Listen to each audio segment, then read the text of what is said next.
É a primeira hora do dia. As mulheres estão indo até o sepulcro para levando especiarias para perfumar o corpo do Senhor Jesus. Mas elas estavam preocupadas. Quem removeria a pedra que tampa a entrada do sepulcro? E quando elas chegaram lá, a pedra estava removida. Um anjo apareceu e disse: por que vocês estão procurando vivo entre os mortos? Ele não está mais aqui, ele já ressuscitou. Ide e contai aos seus discípulos. Elas correram para contar aos discípulos, e neste período Jesus começa a aparecer para os seus discípulos. Ele aparece para muitas pessoas. Paulo diz à igreja de Coríntios que ele aparece para mais de 500 pessoas nesse período, um período de 40 dias que ele fica aqui nesta terra. Jesus havia ressuscitado, todos comprovaram esta verdade. A pedra fundamental do cristianismo é afirmar que o seu fundador morreu e ressuscitou ao terceiro dia e está vivo. Nenhum outro homem prometeu que ressuscitaria, nenhum outro líder de religião havia prometido que ressuscitaria. Quando Jesus ressuscita, ele diz, ele promete e ele cumpre tudo aquilo que ele falou que ele era, o Salvador da humanidade. Apesar de ser um evento mais comprovado na história da humanidade, várias tentativas já houveram de apagar esse evento. Existem muitas religiões que ainda adoram um Cristo crucificado. Até mesmo naquela época já inventaram várias coisas. Eles diziam, não, Jesus não ressuscitou. O que aconteceu foi que as mulheres foram no túmulo errado no domingo de manhã, viram um túmulo aberto e acharam que Jesus havia ressuscitado, mas Jesus estava sepultado em outro túmulo. Uma outra mentira que inventaram era que os discípulos, de alguma forma, ludibriaram os guardas do Império Romano e roubaram o corpo de Jesus. Também diziam, não, Jesus, ele não morreu.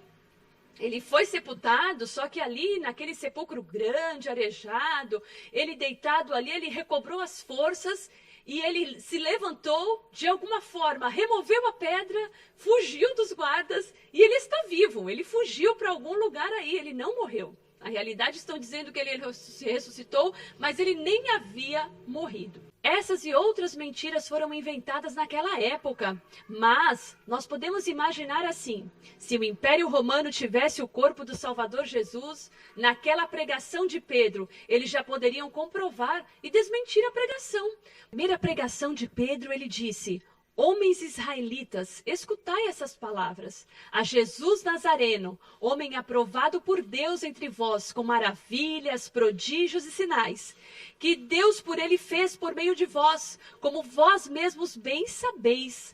A este vós foi entregue por determinado conselho e presciência de Deus. Vocês prenderam ele, crucificaram e mataram, ao qual Deus o ressuscitou, soltas a ânsias da morte, pois não era possível que ele fosse retido por ela.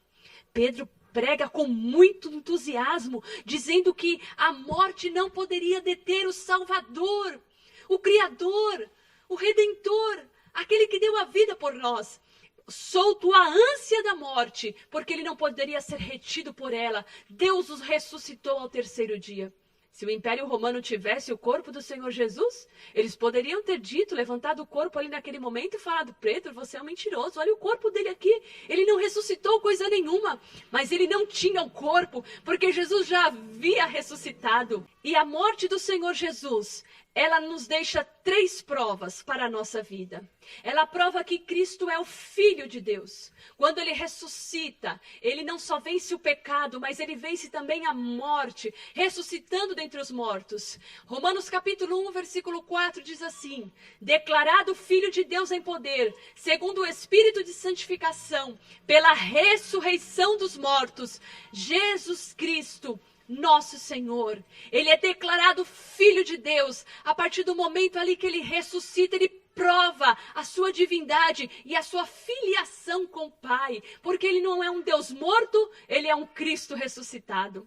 E a segunda certeza que nós temos com a ressurreição é a prova de que nós não continuamos mais os nossos pecados. Porque se Cristo ressuscitou, ele venceu a morte, o sacrifício dele foi aceito na cruz do Calvário.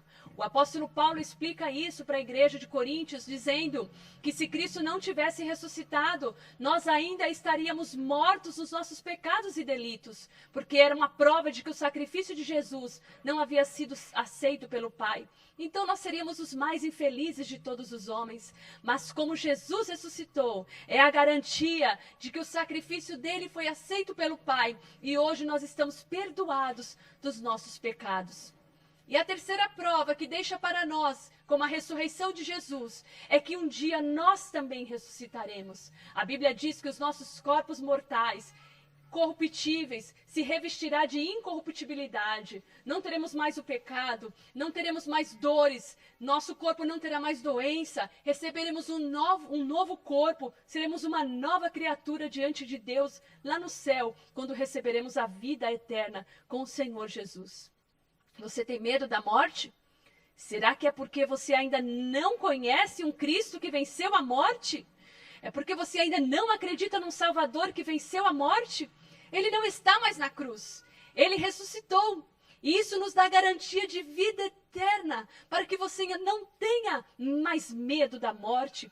A história da Páscoa é uma história feliz, porque ela não termina com morte. Ela não termina com sepultamento no cemitério. Ela termina com um Cristo vivo, ressuscitado em glória. Aquele que tem poder, diante de quem todo joelho um dia deverá de se dobrar e confessar que Jesus Cristo é o Senhor dos exércitos. Na sua última aparição aos discípulos, eles estavam no Monte das Oliveiras. A Bíblia diz que Jesus estava ali conversando com os discípulos. E eis que de repente os seus pés começaram a subir. O seu corpo foi elevado ao alto e uma nuvem ocultou Jesus dos discípulos. Os discípulos ficaram muito tristes porque ele havia desaparecido. Mas 2 anjos chegaram e disseram: não ficais atemorizados e nem tristes, porque se mesmo Jesus que subiu, da mesma forma, ele também vai voltar. Jesus vai voltar. Esta é a esperança que nós temos nele, de um dia encontrarmos novamente com o nosso Deus. Ele virá buscar um povo seu especial, zeloso e de boas obras. O escritor aos Hebreus, ele deixa claro como ele diz: ao homem está ordenado morrer uma única vez, e depois disso segue o julgamento. De certo nós iremos morrer, mas nós teremos um julgamento para passar. Será que você está preparado para este julgamento? Pense nisso. Nesse julgamento, você será tido culpado ou inocente? Só poderá ser inocentado aquele que tiver a marca de Cristo na sua vida. Se Jesus voltar e você encontrar com ele, você tem a marca? Você tem a identificação com o Filho de Deus? Se você não tem a marca do sangue de Jesus na sua vida, e se você não assistiu o 5º vídeo dessa série, corra lá e assista o 5º vídeo dessa série, que nós vamos estar explicando para você como ter a marca de Cristo na sua vida. E estaremos orando junto com você, para que você possa receber o Senhor Jesus no seu coração e ter também esta marca.